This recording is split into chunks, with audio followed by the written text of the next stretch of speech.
Sounds great. I'll introduce you at some point. I have got to get better tables because, like, Mhm. these, no, these, I don't even know what I guess, microphone arms, I guess. Yeah. They're very good, but the tables are super wobbly. And so I got to Yeah. get something a little bit more sturdy. I'm actually where I'm working at now. I have uh, like a individual private office that Mhm. I can do like telehealth and stuff in. Yeah. And I'm thinking about moving some of this up into that. So it would be a much smaller area, but Yeah. um, I would just like to have everything kind of condensed to one location Sure. and not have the podcast at my house. Does that make sense? Yeah. Yeah. So what's your morning been like so far? So our office is closed today for the 4th of July. Oh yeah. So that's kind of nice. So I had a little bit of a slow morning, which the older I get, the more I enjoy those quiet mornings. It's my dog. Yeah. Tell me about your dog. Oh gosh, he doesn't know he's a dog. He's 4 years old, medium golden doodle. Oh yeah. I love them golden doodles. And his name is Fenton, actually. Finn is what we call him, and he uh, is like a member of the family. He goes a lot of places with me, travels with me, runs with me, walks with me. Yeah. He goes to my office quite often, visits all of our employees that are at our main campus. Yeah, he has quite the life. It's his life, and I'm just living in it. Yeah. I hear a lot of doodles are Hmm. that way. They're Yeah. like little kids. Yeah, it's like having a toddler. He's really good dog though, pretty smart, um, mostly trained. He's got a few areas he could improve on, but yeah, um, he doesn't know he's a dog. Yeah. Yeah, and I didn't know that I needed a dog. Um, oh, I actually won him in a fundraiser, Okay. which is kind of like an interesting story. I'd wanted a dog for a long time. I had dogs growing up. We lived on a farm, but they were always outside dogs. Mhm. And so my family kept telling me, "You're too busy for a dog," which is true. Um, so anyway, a breeder over in um, Barron County did a fundraiser for Brawa. Essentially, the breeder had an extra litter that they didn't know they were going to have. So this was kind of coming out of COVID. They wanted to do a fundraiser, and they were going to give all the proceeds to Brawa. And so 25 or so dollars a pop gets your name in a drawing. Okay. I donated $50, and a few weeks later they said, "Hey, we drew your name. Come pick out your pup." So the rest is history. But yeah, it's been a great change. Yeah. So you've had him for 4 years, you said? Yeah. Yeah. What are the areas that he could still use a little bit of training in? Yeah, the leash walking, it's horrible. And it's really interesting. I have kind of a different leash I use with him when he runs. He kind of puts a vest on, and I have this kind of bungee leash. Mhm. And after the first, quarter mile, he'll run 5, 6, 7 miles with you, and it's perfect. He doesn't pull you. It's just, but just to walk around the block is a challenge. And he can, sit, uh, shake hands, high five. He does several things, but he could use a little bit of help when somebody new comes in the door. He gets really excited and thinks that they're supposed to just love him. So Oh, okay. Yeah. so Like he likes that affection. He yeah. wants to be petted on that. Yeah, Yeah. he wants you to. He thinks you're supposed to. Like if I brought him in right here right now, he would be looking at you like, "Why are you not rubbing me, Yeah. petting me, talking to me?" So Yeah. yeah, it's his world. Yeah. I'm thinking about getting a dog. Like I just want one to have around here. Hmm.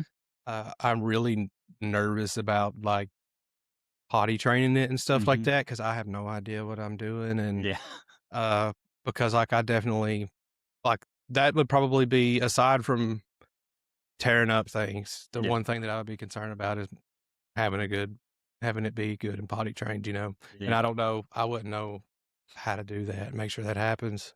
Yeah, I didn't know any of those things either, and we survived. There were a few, rough moments during that puppy phase, but it becomes a very distant memory after a while. But he's very well trained. We no accidents in the house.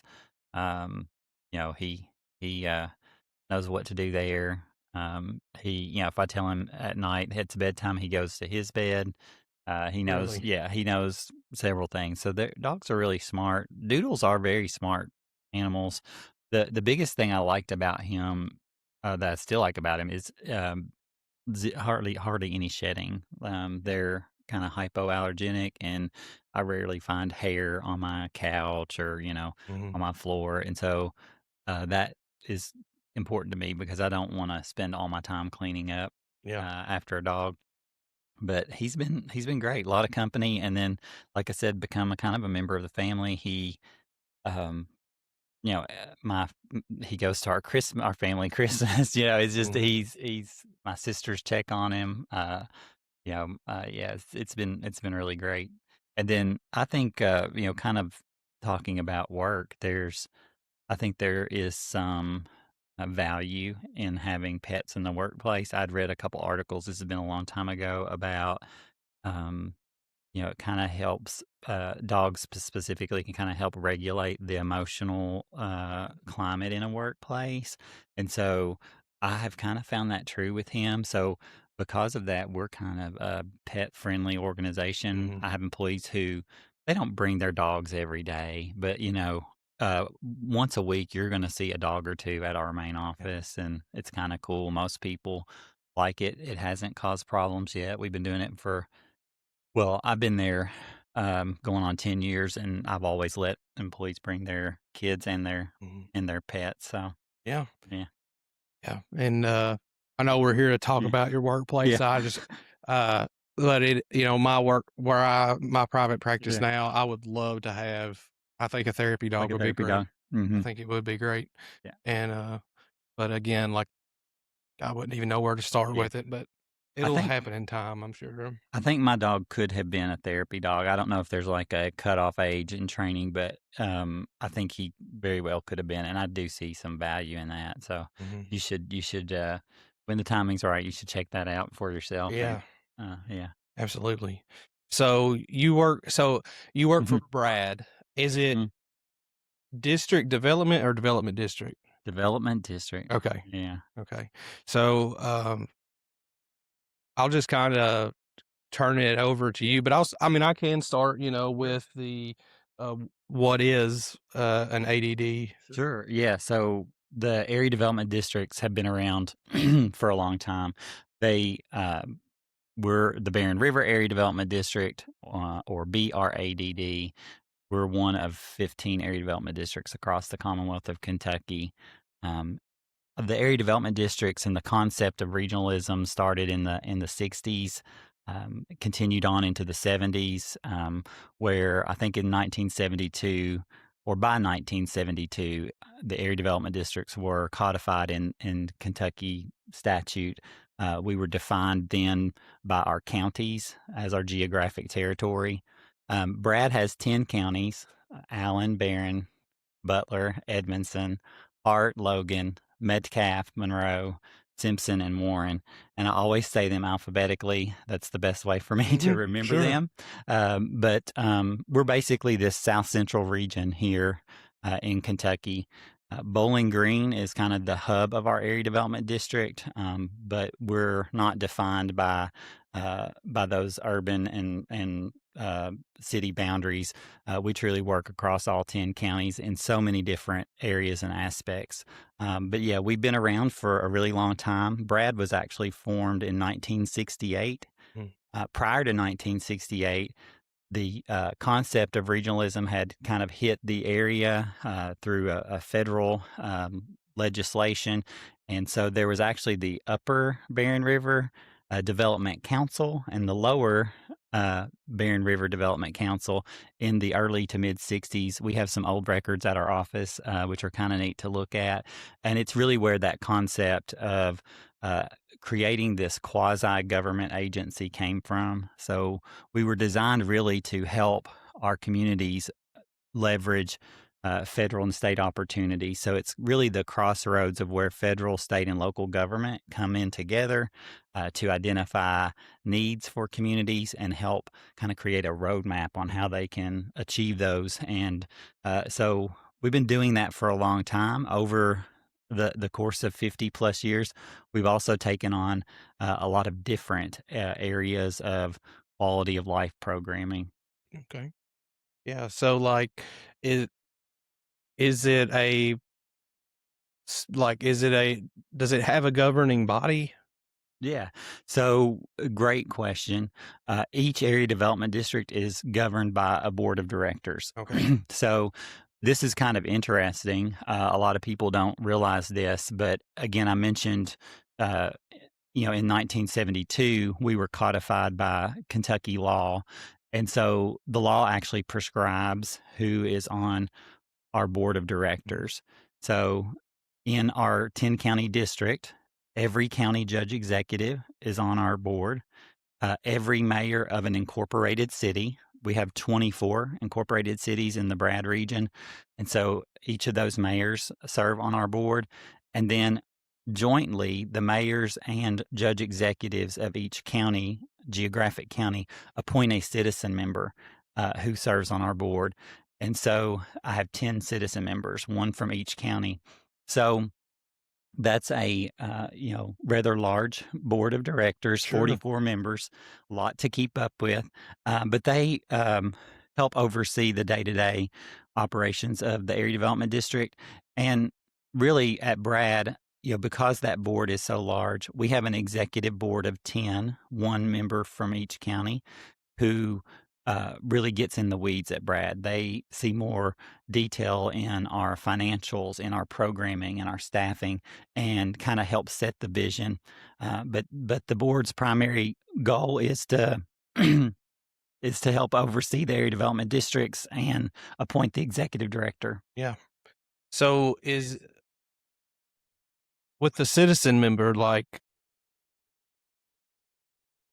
are there certain characteristics or qualities that you would typically want that member to possess? Yeah, we usually Yes, we usually look for a citizen member who comes from a professional background. So it could be someone from public education, real estate, small business. It could be another elected official. Maybe it's a county attorney or a magistrate or a city commissioner or a city council member. But it could be someone from your electric cooperative, a chamber of commerce. Mhm. So at Brad, that looks very different. We've had retired electric co-op CEOs and school board superintendents. We've had current electric co-op members. We've had people who have worked in business development, and we've also had people who have served on or run or operate a chamber of commerce or an economic development district. Sounds like the word that comes to mind as you're describing this is competence. Like, you hmm want a competent person. Yeah, and that brings a really good point about citizen members. I love our citizen members at Brad. We have 10 wonderful citizen members, including the one here for Monroe County, which is Carter Walden um, currently. And each citizen member serves a 3-year term, and then they can be reappointed every 3 years. But they often can do things that the elected official maybe is too busy to do. Mhm. Our local elected officials are busy running the day-to-day operations of a county or city government. Well, they should be. Yeah. Yeah. And then some of our mayors are part-time mayors, right? They have full-time jobs and because our cities are a little bit smaller in this footprint, and so they can't get to every Brad board meeting or every regional event. And so the citizen members can really step in and do that. And here, Carter has done a really good job, I think, of stepping into that role. And we've been fortunate to have him on the board. This last year, we had actually 2 new members from Monroe County come on our board, the Fountain Run mayor, Michelle Houchins, and then Carter. And again, they've both been really great to work with so far. Yeah. So, there's there's a plethora of things we could explore when it comes to Brad, but, uh, what as far as Monroe County actually, so, Y like, was it last week that you all were was it last week or the Yes, week I think it, before? or maybe it was the week before. Yeah, Yeah, week before last. and, yeah, and, which I thought that was so interesting because I coming back, like, I want to be involved and I want to do good things, and I think these, I don't know if program's the right Sure. word, but however you would define Brad Initiatives, yeah. initiative, yeah, I think it's great, and Sure. I like the concept of, okay, these are the things we either have that we're working on or could potentially work on. What do you, as a citizen, feels like is most important or relevant? Yeah, Going through and it's simple too, like placing that green sticker or the red sticker, yeah. you know. So with that, like how do you prioritize based off of citizen feedback? Sure. This is a great question, and it's really a great segue into our community and economic development Sure. division. That's kind of the heartbeat of who we are. So each area development district is has a federal distinction as an EDD, an economic development district. And what that means is for the Federal Economic Development Administration, which falls within the U.S. Department of Commerce, every 5 years, the EDDs across the nation are supposed to create a comprehensive economic development strategy, or basically a 5 year plan. Okay. And we're supposed to submit that to the federal government so that they're aware of the wants and needs of the communities within the region and within the Commonwealth and the nation. And so every 5 years, we go out and do a deep dive with our communities to ask them, "Hey, what's working here? What's not working here? Are there things that you need in your community that you're not getting?" And basically, we do that on a county level and taking into account the municipalities. But then we roll that up into a regional plan, and we identify those common themes across all of our counties and cities, and create that plan. We take a little different approach to how we do that. Not every agency like Brad does this the same way, and that is okay. Mhm. We decided to digitize our process one cycle ago and created basically county level dashboards. So if you go to our planning website and you click on Monroe County, you can see a dashboard.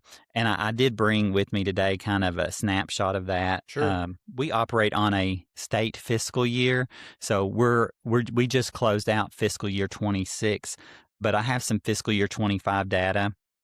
In fiscal year 25, there were 107 objectives in Monroe County's strategic plan, and they completed 28 of those objectives. And those objectives are across 11 different kind of Mhm. categories: economic development, workforce, tourism, downtown development, leadership, housing, sense of place, public facilities, transportation, public health, and infrastructure. And so there's a lot of ways to capture some goals and objectives through that. Mhm. And what we do, we create what we call SMART goals and objectives. So Mhm. there's something that has to be specific and measured, some accountability to it. And so we track those in the non-planning years.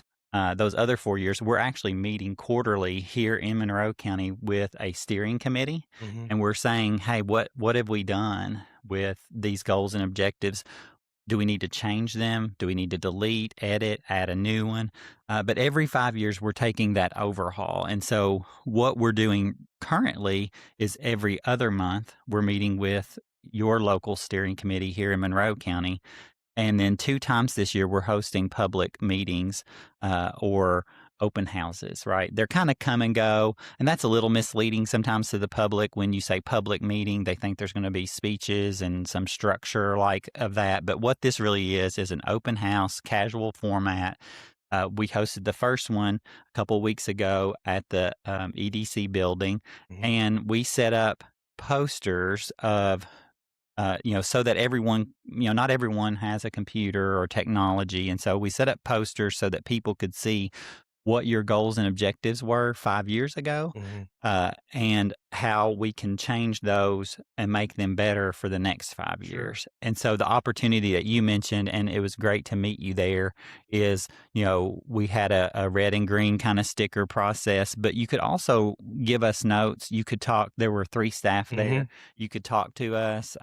It's a great way to get feedback. And really, that's what we want. You don't want someone from Bowling Green coming in telling you how to run things in Tompkinsville. And so we're not in the business of running things. We're in the business of helping our communities create goals and objectives that are Mhm. attainable for the future. Now, where these goals and objectives matter the most are when your communities go after federal or state grant funding, Mhm. or even loan programs to improve infrastructure. These goals and objectives are critical because they show that you have true community input and a vision to do something great for your area. So that's kind of how we call it our CEDS Sure. process, CEDS. That's how we kind of navigate that. And we're doing this in all 10 counties this entire calendar year because in 2027, our new 5 year plan is due to be approved by the federal government. This plan serves more than just something that you would print in a binder and set on a bookshelf. It's kind of a living, breathing document. And as our communities grow and change, we try to change the plans Mhm. accordingly. So who leads this really is your local steering committee. I didn't bring a list of current steering committee members, but essentially anybody can be on the steering committee that Mhm. wants to be. We have a connection, a way that you can connect on our website to your local steering committee.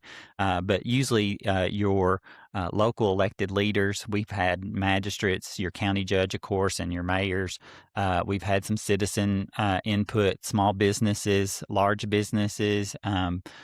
School districts have participated a lot in our planning process because maybe there's a public facility that they need for their youth, or maybe there's a community park that they want to support and get some goals and objectives about that sense of place Mhm. kind of category. Yeah. So, like, there's a couple of different things I wanna ask about, but like, the steering committee, is that are there limited spaces on that? Can it There's not, and here's the thing: we need every voice heard, and we Mhm. want every voice heard. So I would tell you, the sky is the limit. Normally, what happens? I think there's two things going on in our world right now. There's this social media world, but then there's real life, and they are two very different things. And so behind keyboards, people are always kind of engaging, but sometimes not in the most productive ways. Sure. But in person, you can talk to us and actually understand what we're doing. We're not, again, coming in trying to tell you what to do with your community. We're asking you to tell us what your community Mhm. needs. So the steering committee is a great way to get involved. We would not turn anyone down that wants to be on the steering committee. To help us get them started, we did naturally ask your leaders in your community who are some people we can reach out to, or could you reach out to? And if they give us names or a phone number or an email address, our Mhm. team will call them and say, "Hey, can we start sending you? We'll send you reminders. We'll send you the agenda in advance. That type of thing." So it is a great way to get involved. We'd love to have more people involved. The downfall is these meetings are usually during the day, the steering committee, but it's currently every other month. And so we want to make your voice still accessible. And so those that can't attend steering committees, we would still like to hear from you. So if you wanted to, say, get a copy of the agenda, but you can't make it, you can send us your notes. You can call and tell us what your thoughts were Mhm. on those specific goals and objectives. Yeah. Because essentially we're taking them. Yeah, I mentioned those 11 pillars that we're kind of measuring with. Every other month we're identifying goals and objectives from two or three of those pillars, and we're saying, hey, are these still the things that we want to do in Monroe County in the future? Yeah. Because you mentioned that, you let the kind of the local officials or, uh who you are already in contact with Yeah. to put the message out. I've only been back since January, so about 6 months now, Sure. but it wasn't until a Facebook post that this meeting was happening, and then a minor uproar over a misunderstanding of what the meeting Of what the meeting was was about. Yeah. about that I was even aware of it. So, like, how, you know, how is there a way to increase awareness? Obviously, platforms like this are great, but I don't think a lot of people really are aware. They may see it, like they may see Brad and stuff Sure. like that occasionally, but I don't, I still feel like there's probably a disconnect. Yeah, I tell people we're like a well kept secret. And this is something we talk about internally all the time is how do we continue to get our voice out there, what we're doing. I think the challenge is we're really, we're really kind of working, we're a working behind the scenes agency. All right. We work for our communities. Mhm, When they succeed, it's the community you see succeeding. You don't necessarily see the work that Brad has done in the background to help that community mhm. succeed. And that's been okay.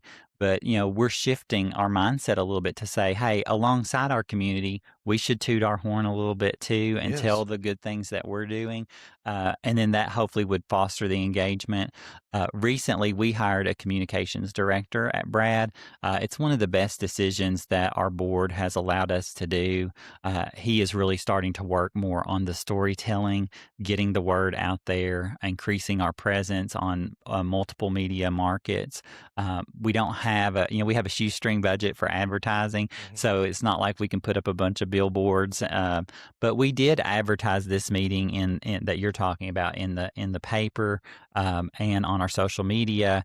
And then I think it's hard enough to tell people what an area development district is. mhm, Then you have to tell them about this complicated strategy planning process that you're going through. mhm, But broken down in simple terms, what it is we just want your opinions and your voice on quality of life in your mhm, region, and that's kind of the simple message. And so, what we're going to try to do in the fall when we do the second set of meetings is maybe label them something a little different so that people understand it's more of a plug in, come and go type thing.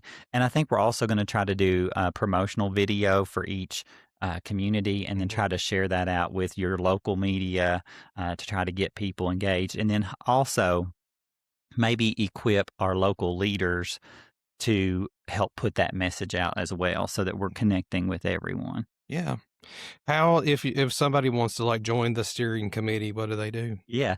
So planning.brad.org. So that's planning.bradd.org.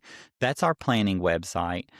You can go there, and there's some drop downs under either CEDS or toolkits, and you basically can find your county. And then there should be a link or icon that says steering committee.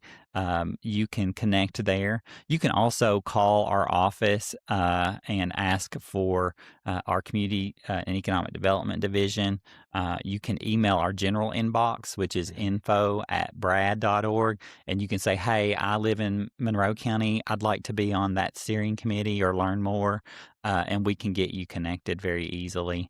But on our planning website, there should be some resources, and it should say steering committee, and there should be a way to connect to us there. yeah.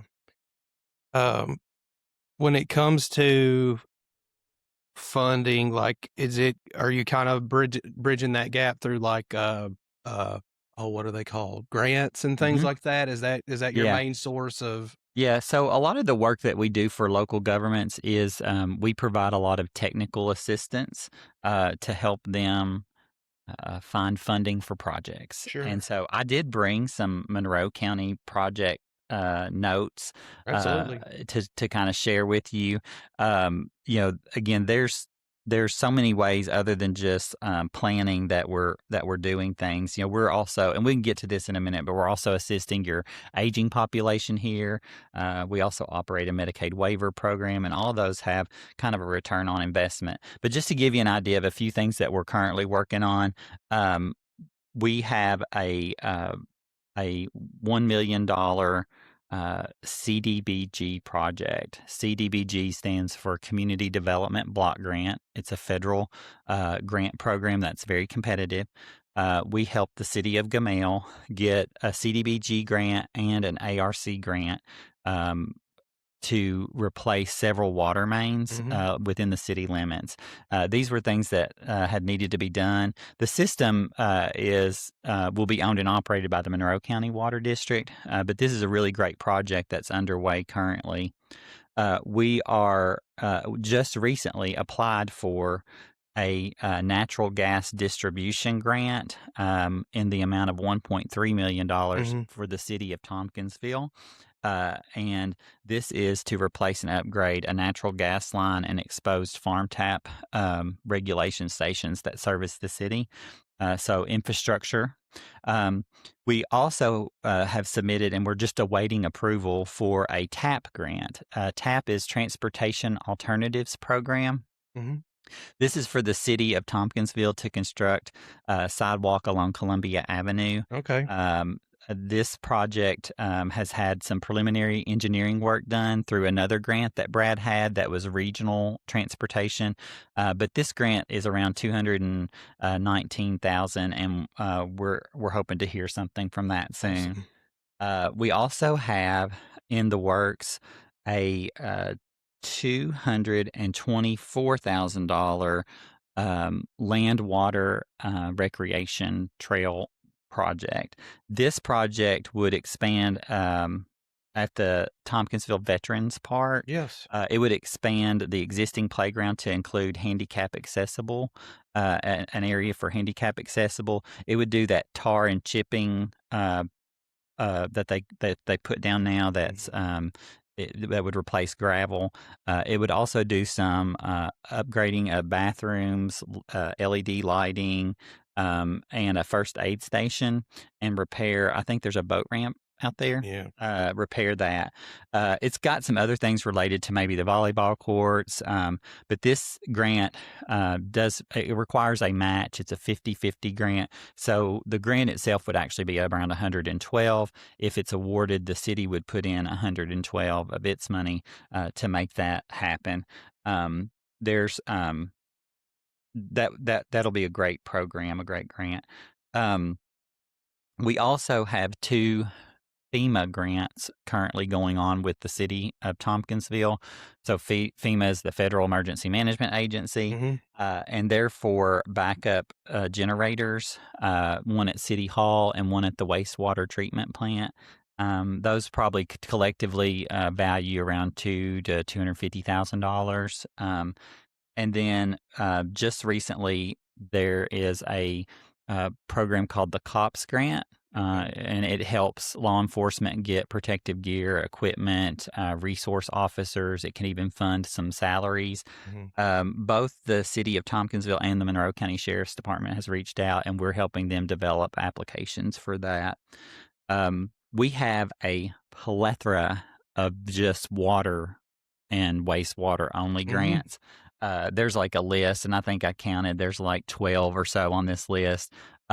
Several hundreds of thousands of dollars in funding that we're helping administer for anything from water tank painting to water line extension to lift station rehabs. Um, all kinds of things that Sure. we're helping with there. And that kind of brings me to you know, we're kind of that conduit, that liaison between state and federal government. And so we actually have a two state contracts that help provide staff for the region in areas of transportation and water and wastewater. So we have a contract with the Kentucky Infrastructure Authority Mhm. that puts we call a community development specialist in that focuses. They help each municipally or independently owned water or wastewater treatment facility. Um, they help them create project profiles to get them eligible for funding Okay. opportunities. Because those projects are usually high dollar projects, there's no single grant that usually just fixes it.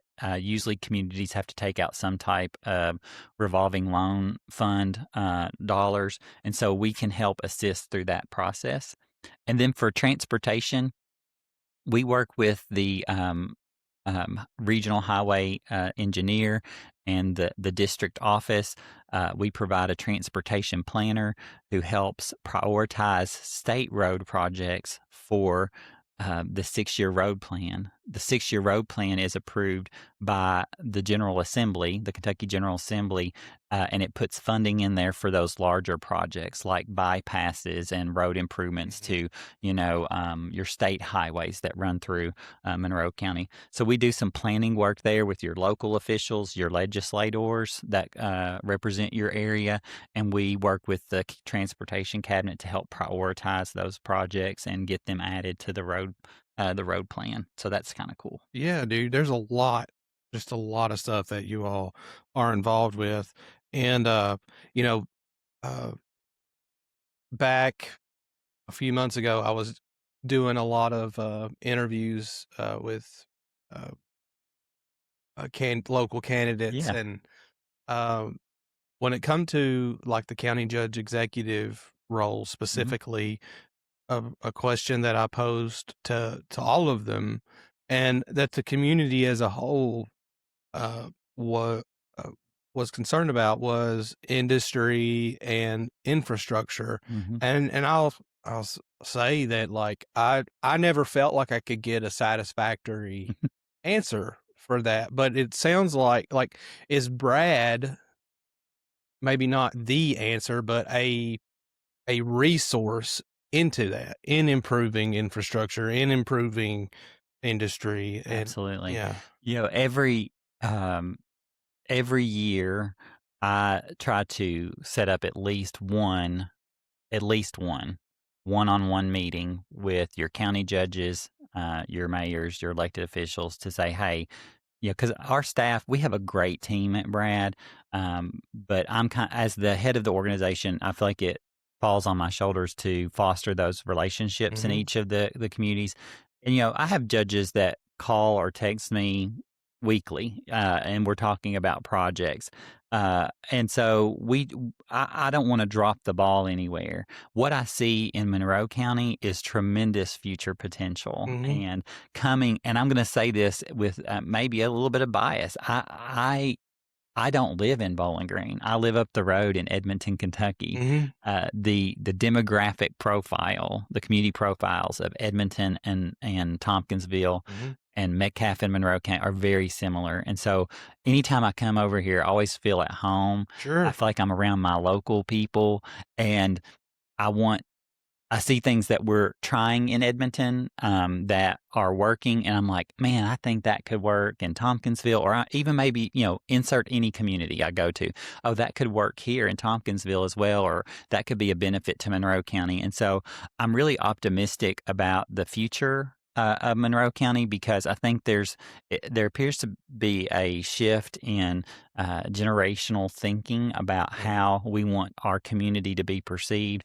Most of our small communities, they want to obviously protect and support the current business and industry that they have, but they also want some growth. And that growth doesn't have to be, brick and mortar. It doesn't have to be these big things that you see coming to larger areas. It can be, how could we expand a current business here to take on something that creates positive job growth and an economy to scale for this region? And so I do think there's a lot of opportunity. I'm looking forward to doing more work here in mhm. Monroe County.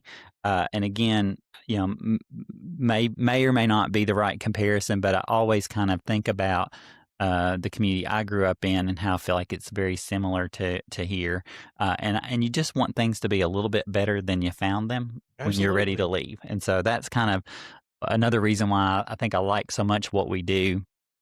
It's a great crossroads of where the rubber meets the road. And again, we're not necessarily going out to recruit industry, but if you had a lead, if you're a fisherman and you have a little hook, we can give you some data and information about how we could find some supports for that industry or Mhm, business that you're trying to bring to the region.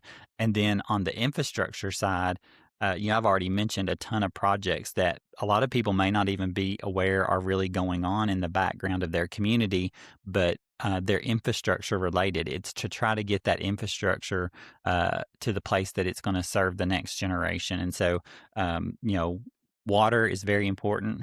Uh, Mhm. Roads are very important, and several years ago we wouldn't have called internet or broadband a staple utility, but it is now. We Sure. need electric and we need internet. And so when you have those core things in your community, that's then what opens the door for you to have other opportunities for your community to grow. So that's what kind of excites me about the future here is I think that there are some minds that are ready to try to do more for the area. Yeah. And that's kind of, I was wondering, like, maybe around headache, like, do you find that certain, counties or individuals within those counties are, I don't know if stubborn's the right word, but less invested, or like Sure. you wish they just cared a little bit more? Is that a Sure. fair question to Yeah, ask? that's a fair question, and I'll just kinda, use this analogy.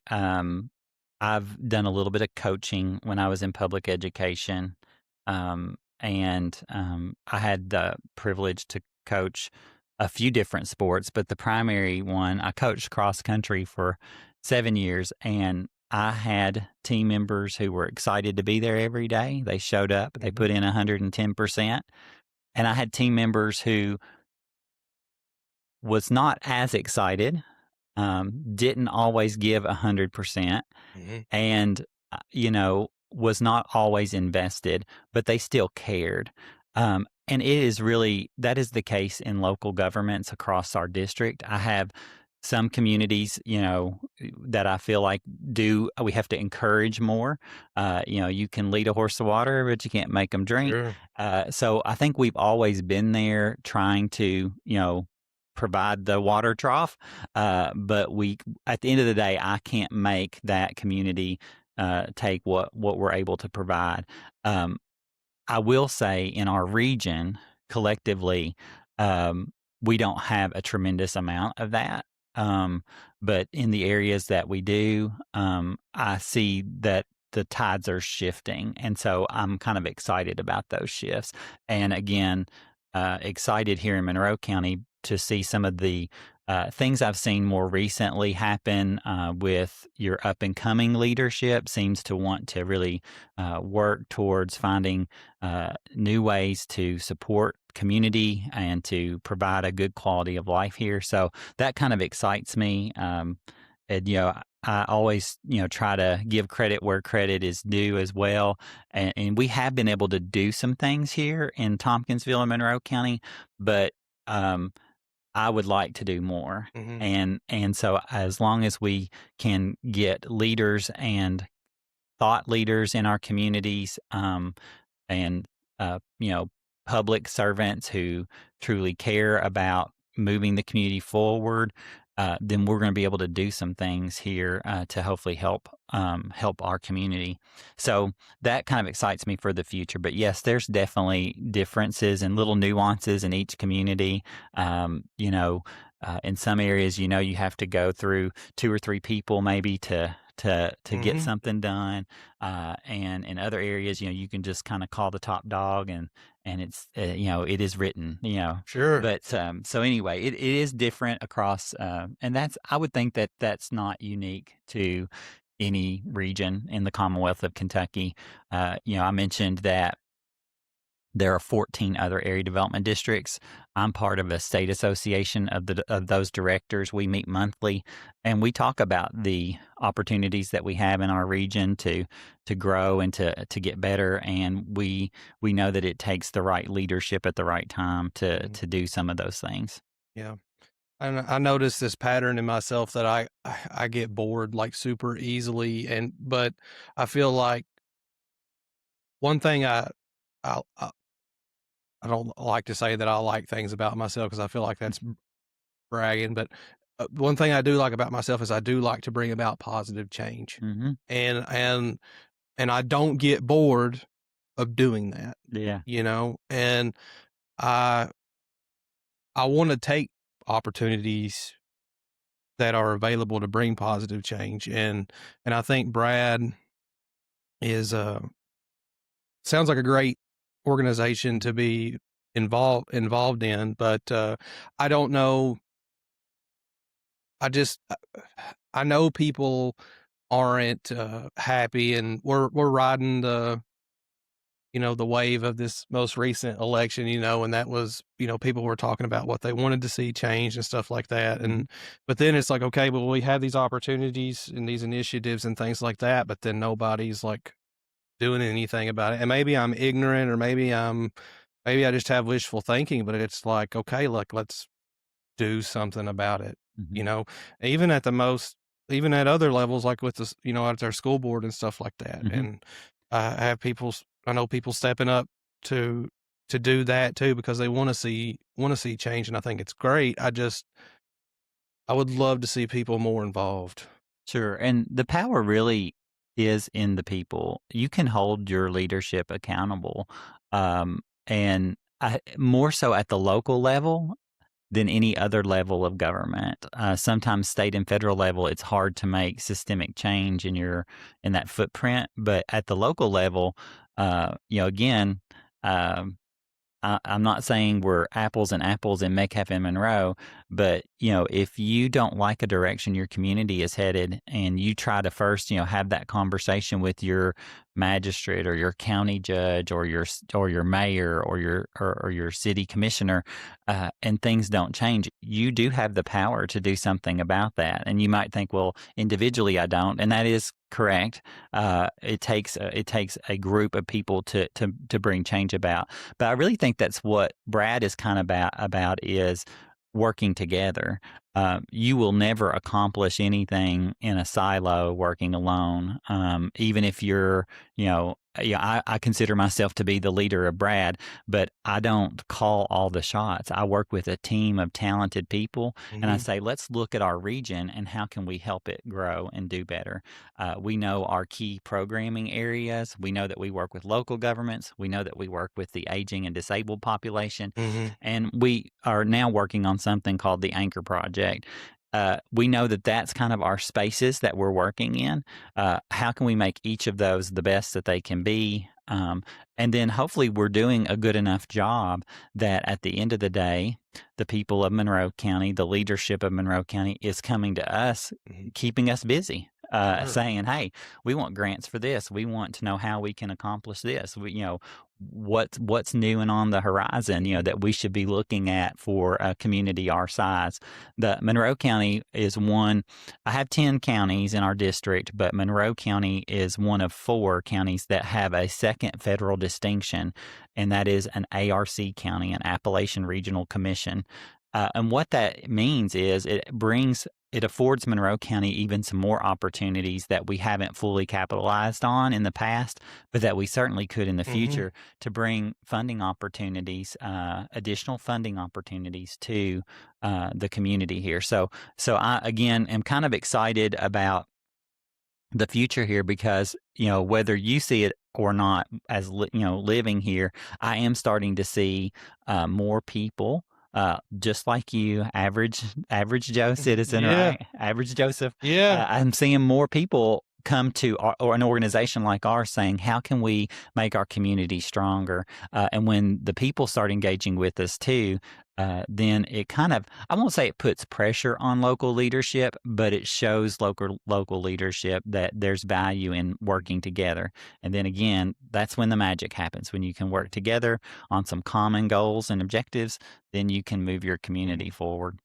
Yeah, and I feel like if the elected officials are in sync, it shouldn't be pressure, it should be motivation that's Correct. driving them.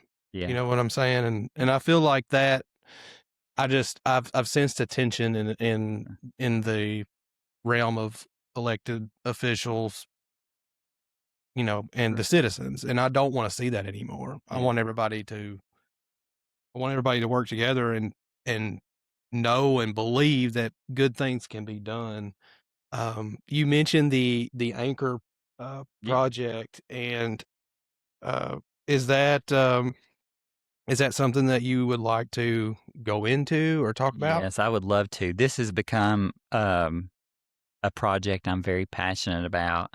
4 or 5 years ago, if you had asked me what Brad's role would be in mental health or substance abuse or opioids, I would have said very minimal, probably nothing. We're not subject matter experts Mhm, on any of these issues. But what happened is there was a national lawsuit which brings opioid abatement funds to several communities in Kentucky. mhm, All 10 of our counties and a few of our cities are receiving opioid abatement funds for the next 17 years from a national settlement. And so some of those local officials started coming to me, Judge so and so, Mayor so and so. Hey, Eric, what do I need to do with that money? sure, And the Commonwealth of Kentucky got involved because a chunk of money was also going to the state from this lawsuit, and they set up 26 parameters around acceptable uses of these funds.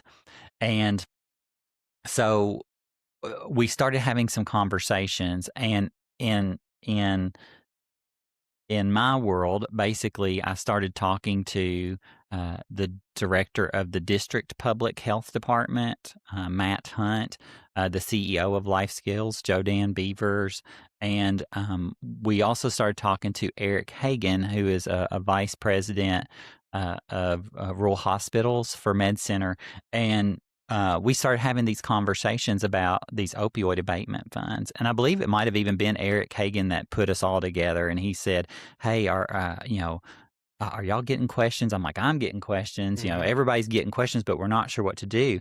And around that same time, the Joe Dan says, "Hey, I've been in this other group. This little they have like a steering committee. The city of Bowling Green, Commissioner Sue Perigin is kind of running it up. It's got different people in it, and we're talking about kind of some similar stuff. Mental health. We're talking a little bit about homeless or the unhoused, and we're talking about." The issues that we currently have in the South Central region, which is our law enforcement is strapped out because they're not equipped to be mental health providers. So they're responding to mental health crises unequipped.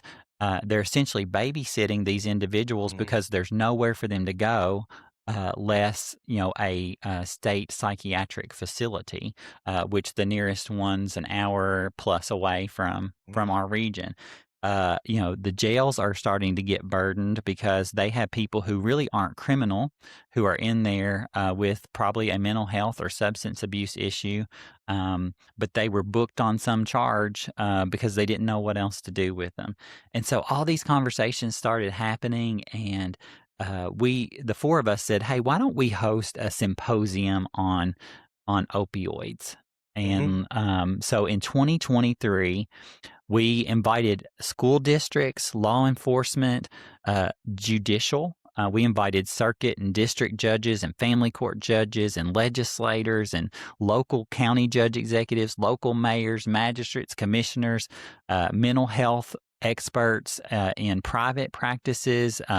We invited health professionals, pharmacists. We invited everybody we could think of. And essentially, in one day, we convened this symposium of over 200 people from the region, and every county was represented in some form or fashion. We had an expert panel that talked about, the effects of opioids. We had personal testimony from individual, and the biggest thing is we had a keynote speaker named Doug Griffiths, and Doug Griffiths wrote a book called 13 Ways to Kill Your Community. okay, Okay. Don't provide clean drinking water. Don't take care of your children. So you kind sure, of get the play on the words.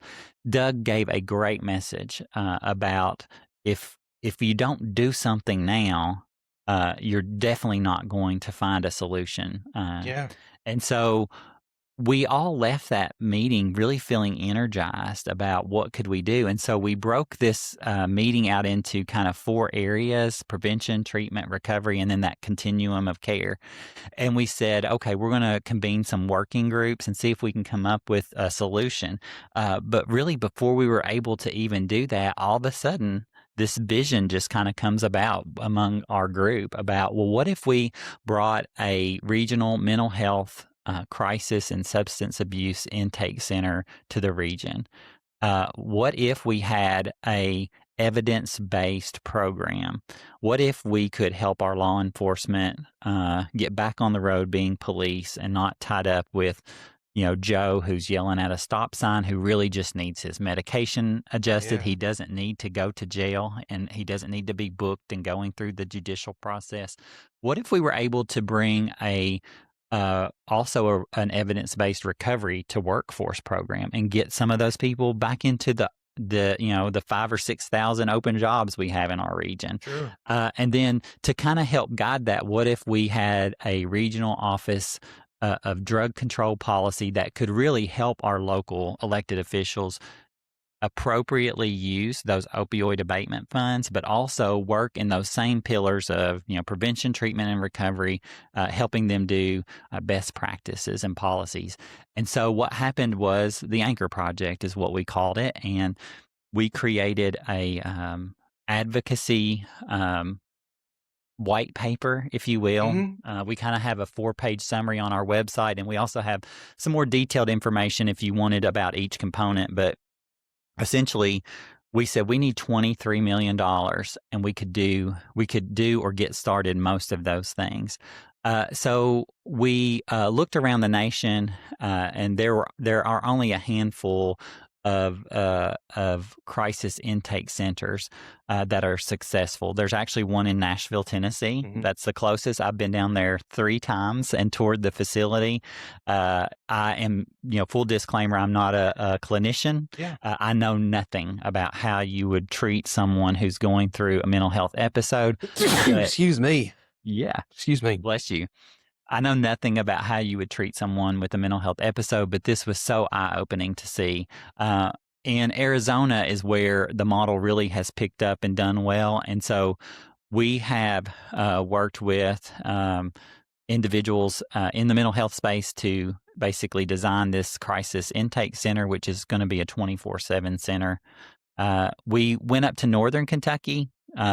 There's a program called the Life Learning Center that is an evidence-based program. It's the only one in the nation under this specific 12-week model.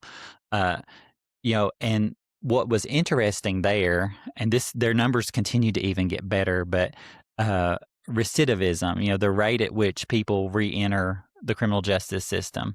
Recidivism nationally is probably around 83 to 85%. It's not so good. Sure. At the Life Learning Center, for every 100 candidates that go through their door every cycle, only 8 re-enter the criminal justice system. So 92 individuals out of 100 are going back into their communities. They're becoming safe, sober, and stable. They're doing all the things. They're reuniting with their families. They're getting their own independence, their own housing, their own job, and making their own way of life, living the American dream. And that's incredible numbers. Absolutely. And so I was like, I want one of those down here. Well, why can't we have that? Right. And so we also learned, there's a state office of drug control policy, and then there's a Northern Kentucky office of drug control policy. And so we've learned some things from them. So essentially, we took this vision to have those 3 things to the General Assembly in 2024 and said, if you will give us $20 million, we can build this intake center. We can operate it at no additional cost to the taxpayer, and it's going to change the game in mental health. And so, very surprisingly, they gave us $20 million. And when I say us, they gave the money to BRADD. And we are now administering those funds for the construction phase of what we call Tier 1, which is the Crisis Intake Center. Tier 1 is currently, I'm proud to say, the foundation's being poured, and we're starting to see some activity on the site. After some sinkhole remediation the last few months, Sure. we're now constructing that over in Bowling Green. It will serve all 10 counties. And, I'll give the example in Tompkinsville, it's a lot easier to drive to Bowling Green than it is to Hopkinsville. And so basically, this facility will not turn anyone away, is an open door for someone in a mental health crisis. It's a way for law enforcement to get someone some quick, appropriate care without having to charge them criminally and run them through a different course. So this can change outcomes for people. This facility is expected to be completed this time next year, so coming hopefully summer 2027. And it has some very unique components to it. A 23-hour observation unit. And then it has a second level that offers up to like a 6 or 7 day stay. And then it has a third level that gets you more to that 28 days. So it's not meant to be a residential treatment program. It is a triage and then a referral to the resource that individual needs, with other community-based partnerships. So we're really excited about that.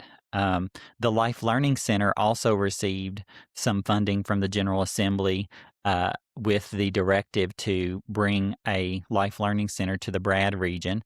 We're eyeballing Hart County along the I-65 corridor as kind of the physical space for this, thinking that it'll serve even more than just the BRADD 10 counties. It can also maybe serve some of the other areas that are adjacent. And then my board allowed us to go ahead and prop up a BRADD Office of Drug Control Policy. Brooke Edwards is a licensed clinical social worker who has some credible experience in mental health counseling, and she is helping start up that office and help oversee the components to the Anchor project.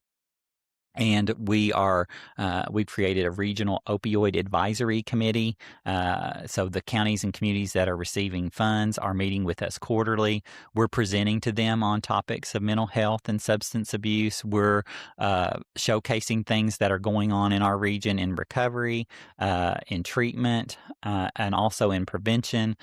We've been doing a backpack program with some of our local jails to equip them with important things that they would need when they're discharged, and also naloxone. We're just trying to do things that are proactive and truly help people. So, this has become a project that I am very passionate about, and I'm really proud to be a part of it. When this facility is complete and the Life Learning Center is here in our region, we believe we will have a national model. We know that we will be the first region in the Commonwealth of Kentucky to have these three things simultaneously working for the betterment of those struggling with addiction or mental health. So it's a game changer for our region. But yeah, so like that's a lot. My one random question to that is is it being built by the Life Skills? Yeah, their corporate office over on Lovers Lane. Yep.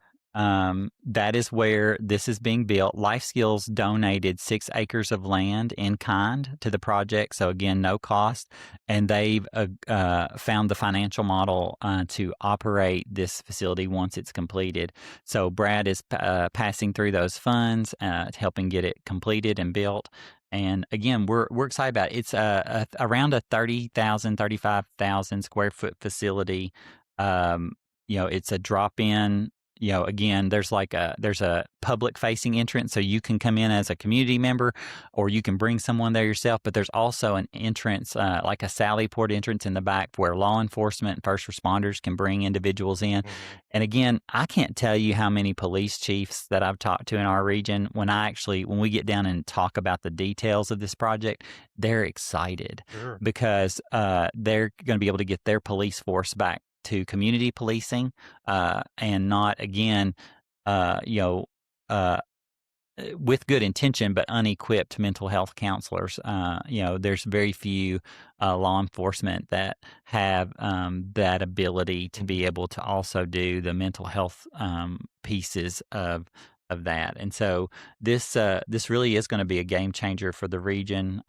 We're going to be tracking data from this project in a partnership with Western Kentucky University once we get this up and going, so that we can show. We also have already had other communities in the Commonwealth of Kentucky reach out to us and Mhm. say, Will you come talk to our judges, or will you come talk to our CMHCs?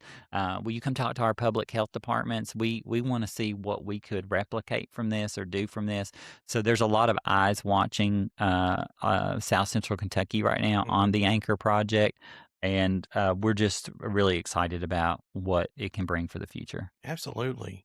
And I think, 92 out of 100 that don't go back into the judicial system is awesome.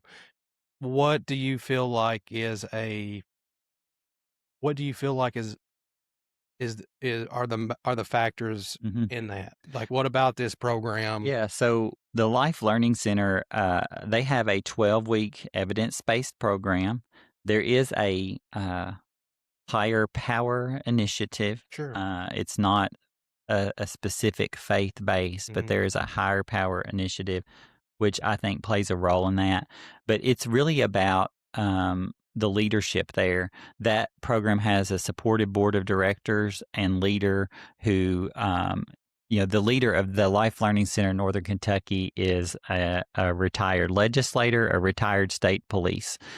She's worked for Homeland Security. She's got an impressive resume. She runs a tight ship, but she understands the human element. Mhm. And coincidentally, she's from the BRADD region originally. I'll give her a shout out, and maybe she'll listen to this. Alicia Webb Edgington is a phenomenal human being. Yeah. And she would probably tell you that she has the right partnerships in her region to do this. They have a partnership with a hospital there, and she has other community partners, but more importantly, she has the right team. The team is working, and you don't just walk into her facility and say, treat me. You have to want to be treated there Yeah. as well. Huge. And you become a candidate there. And then once you complete the program, it's like you're a member for life. Like I'm a member of the YMCA. I can go back anytime if I need some help. But they do, hands-on job preparation. They do a 12-week program. They do things that truly help people understand and work through their crisis Mhm. and get them stabilized. It's an incredible program. I have had the opportunity to go up there a couple of times and tour their facility, and we've taken individuals from our region up there to tour their facility. And it's impressive, the resources that they have pulled together and have. And again, those numbers I gave you earlier, that's probably their numbers 2 years ago. I think she told me recently they've improved even more. I mean, incredible, incredible program. And when you talk about trying to keep people from falling through the cracks, that's the type of program that you want to bring to your region that has the data to go with it, but is truly helping the majority of the people that walk through the door. It's something that I feel comfortable in promoting because I've seen it Mhm. firsthand. And I can't wait for it to come to our region as well. Yeah. And where's their facility at? Their facility currently is in Northern Kentucky in Covington. Okay. And so they work with lots of different nonprofits and providers. Mhm. I mean, they have one floor that is kind of like a big cubicle city, but probation and parole might be there. So you talk I think what they're doing that is really unique is that a person in the system is often shuffled around. They're pushed to go here, pushed to go there. They may not have a car. They may not, they've spent their last dollar on drugs and they can't get to their court appointment. Mhm. So in the Life Learning Center model, it's almost like you bring all those resources there. And that when I say they have a physical space there, probation parole has a space there.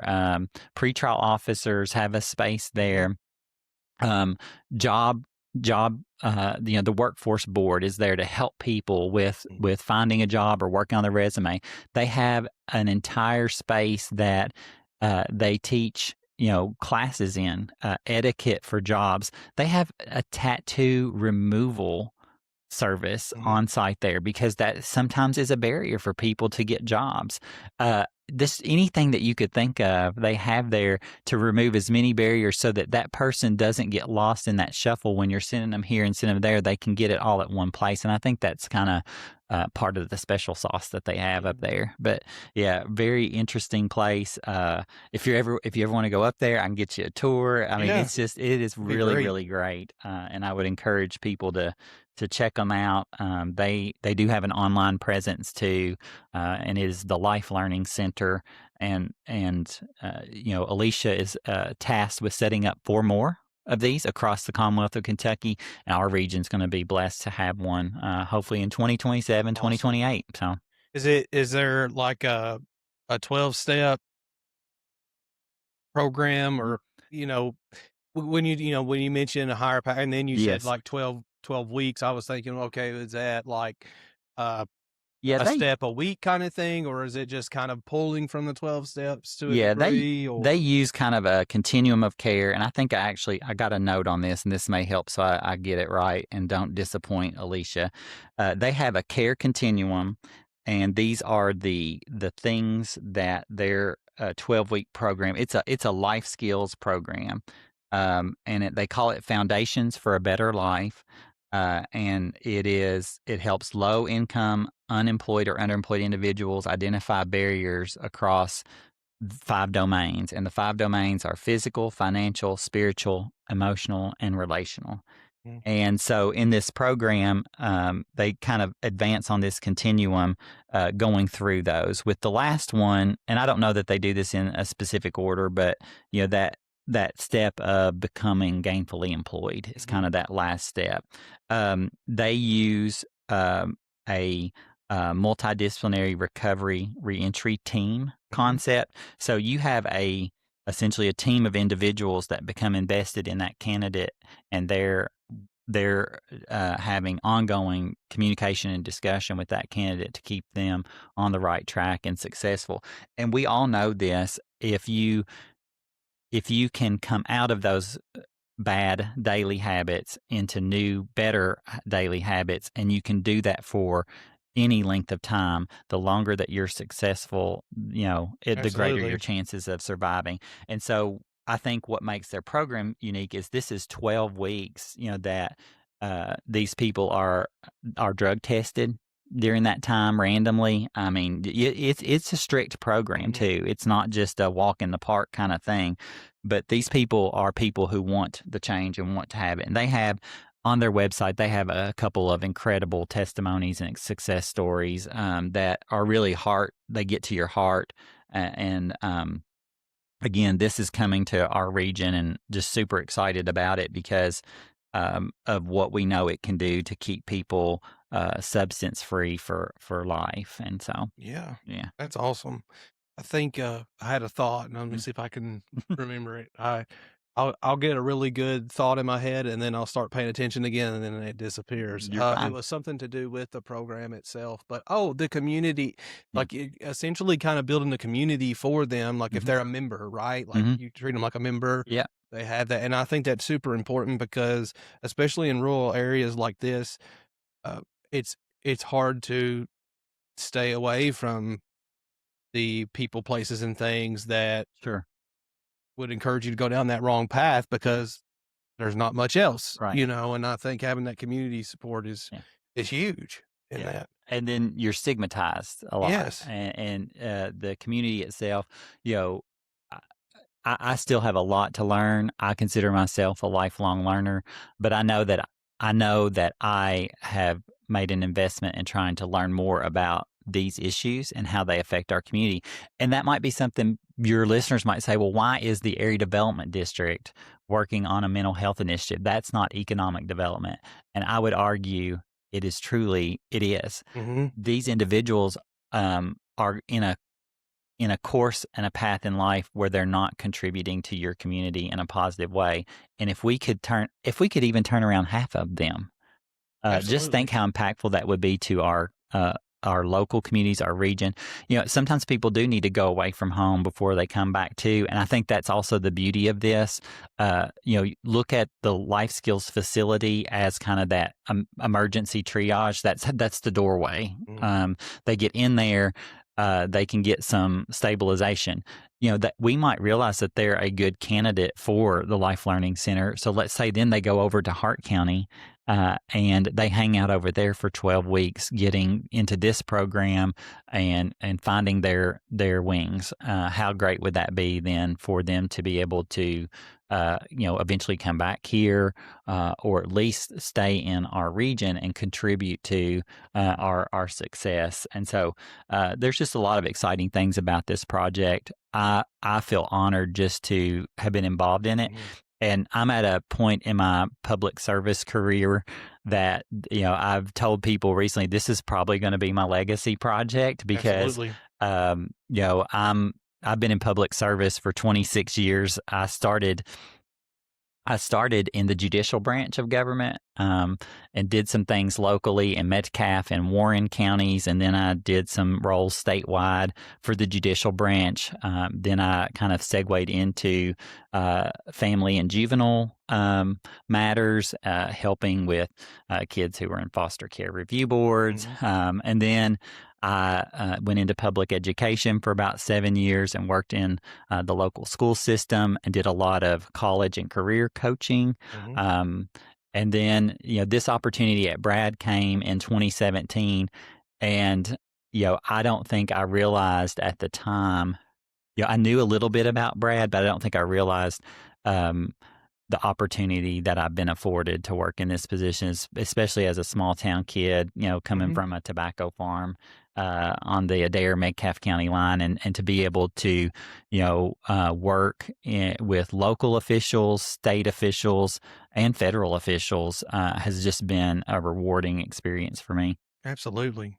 Yeah, I think it's a worthwhile Mhm. legacy, Yeah. project for you, and, uh, I yeah, mental health is obviously like a a a huge part of my life and my practice and stuff like that, but the substance has, been the most, interesting thing because my eyes have been open to a lot of issues too. It's easy to you mentioned the stigma, and Hmm. it's like it's easy on the outside looking in and not having any lived experience with that, whether it be you yourself personally or someone close to you in your life, like to dismiss those individuals. But there's so much more that goes into it Yeah. than we realize, um, I think you know, them wanting to get better is absolutely huge, and but then having the right Yeah. resources too. And I think this is a great project. And what did you say that lady's name was? Alicia? Alicia Webb Edgington. Okay.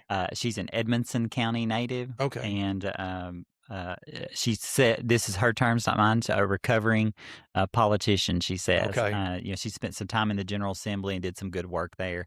She is an A-plus person, and you know, I can't wait for people from our region to get reacquainted with her as she brings this to us. You know, one of the things that the General Assembly asked us to do when they gave us the $20 million, they said for the first 6 months we want you to have some public meetings across the region to educate people on what you're, you know, what is it you're selling them, what is the Mhm. project. And so we hosted 4 public meetings in October, you know, probably September, October, November of 2024. Mhm. And I opened up every meeting kind of given that preview of this is our vision and this is what we're trying to accomplish. And I asked a question, and the question was, how many of you know someone, by show of hands, how many of you know someone uh, who has been affected by a mental health or substance abuse issue? Mhm, And 99% of mhm, people at every meeting raise their hand. We all know someone who is no longer, we all know someone who's no longer at the family Thanksgiving because of some issue like this. And mhm, uh, my goal and hope with the Anchor Project is that these people have just that, an anchor, not an anchor that weighs them down, an anchor that gives them the stability that they need and the patience, the resources to overcome those obstacles so that they can live and have a life here in our region. And so, we all know someone that's been affected. So I think that's the other reason why it's been really easy, to get behind this mission. And once I kind of learned that, you know, the mental health center is an evidence-based program. It's not just something we've just scratched out on a napkin and said, "Hey, let's try this." Like mhm, we went and looked at other models that worked. The Life Learning Center, evidence-based program, and then to know that long term through the Office of Drug Control Policy, we can have a group that is kind of providing oversight and they're looking at those opportunities in the future. There's a lot of more work we can do in all those areas: prevention, mhm. treatment, and recovery. In recovery, we need more credible, certified recovery housing. Housing that meets the national standards. And, Yes. Kentucky has recently made a legislative shift in that by saying you can't just come into X community, put put a name on your door and say that you're recovery housing. You're going to have to meet some criteria. And I think that's great because Yes. we want to not continue to provide those opportunities for people to relapse, but for them to have the support that they truly need. And that's an area that we can help work in as well. Awesome, man. Yeah. Yeah, I think it'd be great. I'd like to get her on the podcast, but I don't know how feasible that would be. It'd be quite a drive for her, but we'll I will maybe. connect you, and let me tell you, it might be more feasible than you think. She comes back to this area quite often. Her Okay. her family is still here in the region in the district, and so I think she'd be delighted, and you'd be delighted to have her. And Yeah, she can speak much more specific and eloquently than I can on that project. But yeah, I'd be glad to that'd connect be you for. great. I got so you mentioned this is a complete change of Yeah. subject, but just wrapping up, just you mentioned that you're a runner and you Hmm. did the bourbon chase. Hmm. Is that right with my brother? I did. So how do you two know each other? That's probably actually how we met. And really, it was probably Shad Welsh. Yeah. Um, because I coached cross country, Shad and I knew each other from this kind of that interface. And he's like, "I'm putting together a team for the Bourbon Chase. What do you think?" And so there's a whole group of us, and some of my favorite Monroe Countyans, Micah Dubry, Mm-hmm. your brother, Shad. Um, I still call him Trooper Barnett. Yeah. Dwayne was with us, and then some Metcalfe County folks, Mhm. myself, Jessica Tucker. There's a whole group of us, but we all got together maybe a couple times before and kind of come up with a theme. And for several years in a row, Nick might know for sure. I know at least, I feel like it was at least 3, maybe 4 years in a row. We did the Bourbon Chase together, and that's two vans of Mhm. 6 individuals in each, so a team of 12 running through the night through bourbon country in central Kentucky. Great experience, made lifelong friends. Uh, when you live in a van with someone for 36 hours, you get to Yeah. know them really well. Oh yeah. And so yeah, we had a great time doing that. and miss it. We had our, team shirts every year, and very creative group collectively of individuals, and just had a super great time.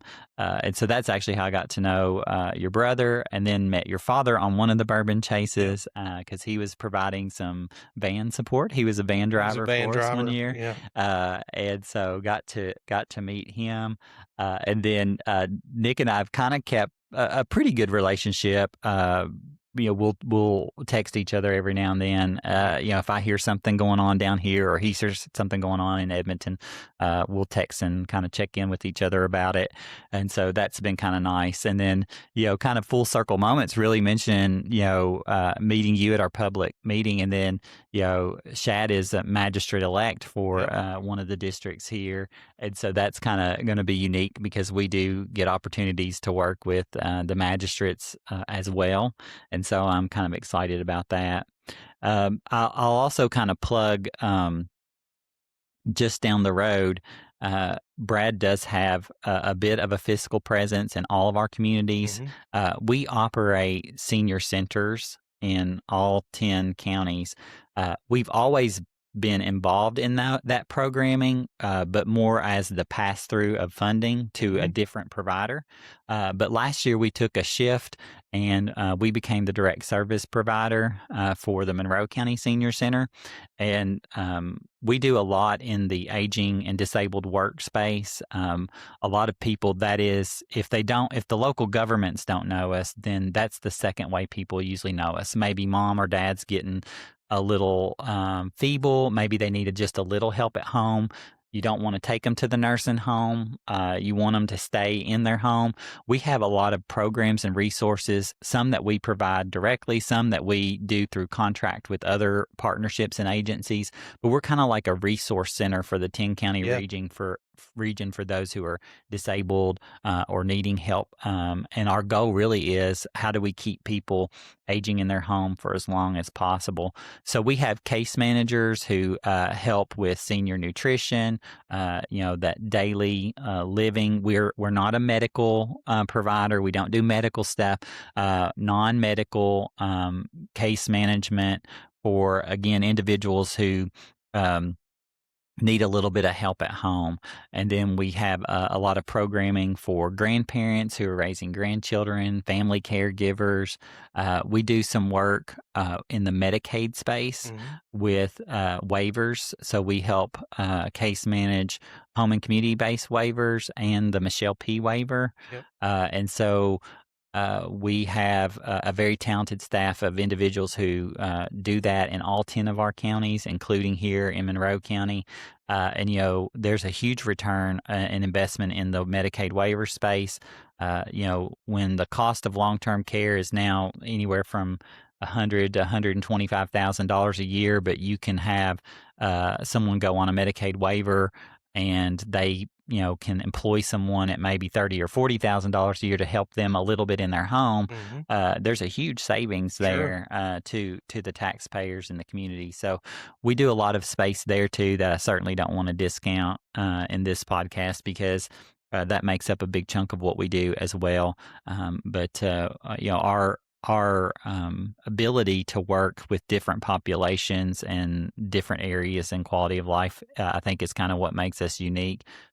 We've got some things coming up on the horizon that will be more educational based in the future, where we're going to hopefully be doing some partnerships to provide more educational opportunities for youth who have barriers Mhm. in our region. And so we're excited to see where that's going to come in the next year or so. And we're just always kind of looking out. As much as we can in the future to see what's really going on and how we can help our communities. So I appreciate you letting me talk for so long No, today, you're too. good, dude. I'm glad you did. It makes my role easier. Yeah. So, I really do appreciate it. Seemed like there was another thing I was gonna ask. Is there any topics that you wanted to hit that we didn't get to cover? I think we talked about the Anchor Project. We talked about our community and economic development. We talked about um, some Monroe County specific Mhm. projects, and we talked about aging and disability a little bit. Yeah, I mean, I don't know unless there's something that you want to revisit. I think that probably gives your listeners a lot to Pretty good get from. idea, yeah, Yeah. one, as far as Monroe County Yeah. and, involvement of the citizens, when's that would the next best opportunity be like the fall meeting that we just recently had? Yeah. Or So for your citizens at large, there's two ways. If there's something they just want to get off their chest, I would encourage them to go to our planning website, Mhm, click on their steering committee, connect with us, either through email or call our office, 270-781-2381, and tell them you want to talk to somebody in our community development division. But the other ways, going on that planning website, you can also see the schedule of when we're meeting in person here.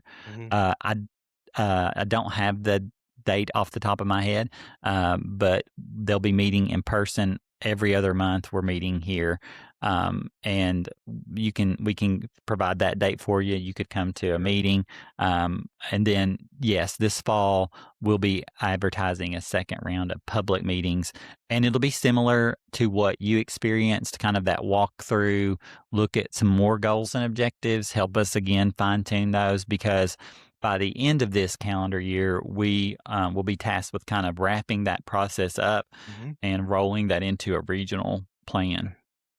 If you want, you can send me, some of the visual resources that you've brought with you, and Hmm. you can email them to me or text them Yes. however you want to, and I can, post them on the podcast Facebook page and just Yes. kind of a brief explanation of what they are, so Yeah. I would love to at least get like our planning stuff there, and sure. then the link for the Anchor project. We have Yep, a whole landing page that we've dedicated to trying to story tell this. absolutely. And yeah, I'll send you some things there, and then if I should be able to find them. I'll try to even send you the dates of the next Monroe County Steering Committee meeting. So if people wanted to plug into that, we really are happy to have people join. And to be honest, that's a challenge of ours. These committees sometimes will start out strong and then they'll dwindle because you go through such a variety of topics. Mhm, Somebody be like, well, I'm not interested in infrastructure, but I want to talk about sense of place or downtown mhm, development. Um, but these meetings kind of all build together. But we've had members kind of come and go. Sometimes we've only had one or two people show up. Sometimes we've had 12 or 14, and it really does vary from community to community. We have a few communities that are just, I'd say, solid hitters. I mean, every time we meet with them, they bring 15 or 20 people. that's It's a awesome. nice reflection of their community. But we always want to try to improve that. And I think sometimes our rural communities, yeah, I see this in Edmonton a lot too. It's not that people don't care. It's again finding the time to show up and understanding just a little more about what it's Sure, about to tell them. But yeah. yeah, I'll send you some things for sure. Fun question, but could bust open a can of worms. People were freaking out for some reason that this last meeting was gonna be about data centers, and there was absolutely nothing on the agenda or nothing on any of the Yes. is that is there anything that people should be worried about that as far as Brad goes? Yeah, as far as Bragg goes, we do not take political positions. Yeah. That's why we've been around for so long. We're a nonpartisan type entity. While you mentioned those local elected officials, I know they all have their party preference. Um, they don't know what my political affiliation is, nor do they need to. So what's kind of the interesting thing about data centers, it is definitely a topic that is spreading around the nation. Mhm, It's spreading in Kentucky a lot because of Kentucky's plethora of some of the resources needed for them to operate. mhm, But to my knowledge, I have no knowledge of any specific data center project coming to any of our counties. The word data center is not in any of our goals and objectives from 5 years ago because it wasn't being talked about. right. And so, um, what has happened is because some communities in our region have really had some contested heated discussions, anytime you use the word public meeting, people are like, they're on alert. And so I think a lot of people, this happened in not just in Monroe County, but in a couple of our other counties. The timing of our meetings has been just coincidental with a lot Sure. of those discussions. And so people think that they're about data centers. And then that's when kind of earlier I mentioned, hey, we may not call them a public meeting, that it is a public meeting because we're inviting the public, Right. but we may call them something else so that people understand there's no agenda. At this point, we're talking about data centers or this project. I will tell you, I am not as educated as I should be on data centers. And so this month, I'm actually going to a conference that's part of a national association and part of the federal government in Atlanta. And there's a good chunk of it is on data centers. So it's regional planning organizations like BRADD from the entire Southeast. And I signed up to go on a mobile workshop to tour a data center because I just want to see for myself what one Yeah. is, what it looks like, what kind of scale of an operation are we talking about. But at this time, Brad's not doing anything related Sure. to data centers. The most that I think we would do is if our elected leadership, our communities came and said, can you study this from an environmental perspective? Can you study this from a planning and zoning perspective? We would definitely try to put forth a good effort to research and find good information. And that's the other thing that I think is key. Again, I don't have a disdain for social media, but I do encourage people to go beyond social media to get their facts. And Absolutely. so for me right now, I'm not like looking at social media to teach me about data centers. I want to learn from some credible sources and just make sure I'm getting the right information. But yeah, I can say 100%. I've had no conversations. No community has asked me anything about data centers, and we were a little surprised, to be honest. The week of the Monroe meeting, we had two meetings going on the same night in two different Hmm. counties, and both kind of had that element of, Yeah. of that. And so I think it was driven by social media, probably, but it kind of was a surprise element for us. I want to say something too, and this is a props to your community. You all had a really good turnout Yeah. at the public meeting. I was pleasantly surprised, and there were a couple people that did come kind of with a little bit of a guard, thinking like, "Hey, I'm gonna tell them no data center here." Hmm. But what I thought was interesting is there were a couple individuals I ended up staying later talking with, Hmm. and one again kind of came in aggressive but left smiling friends, like, hey, I now under like once I was able to say this is actually what Brad is doing, Yeah. they were like, oh, and they kind of understood. But they actually came and gave us good input too, though, on what they thought about the future of the community. So, if that got more people to our meeting, then maybe that was a genius thing that happened. Maybe. But I was surprised to see the number of people there and glad of it because again, that's a population, an element that we want to capture beyond just your local leaders is just your average Hmm. Josephs that want to Yeah. say, hey, how can I plug in some thoughts and beliefs or opinions here? And so we appreciate that. So good Uh, job, Monroe County. yeah. Yeah. Like I said, I want to do good things, and I'm going to stay as involved as I can. So, but Eric, I appreciate you coming out, dude. It means a whole lot. Yeah, I feel like you did Brad justice I as hope so. far as delivering the information and getting it out there, and I hope this can convince people to get involved as well. Yeah. But but yeah, again, I thank you for coming out, and I owe you a T-shirt. I'm out of them, but I will get more, and I will Awesome. get you one. Thank you. All That right, sounds awesome. Thanks for all having right. me. Really Thank you so appreciate it. much.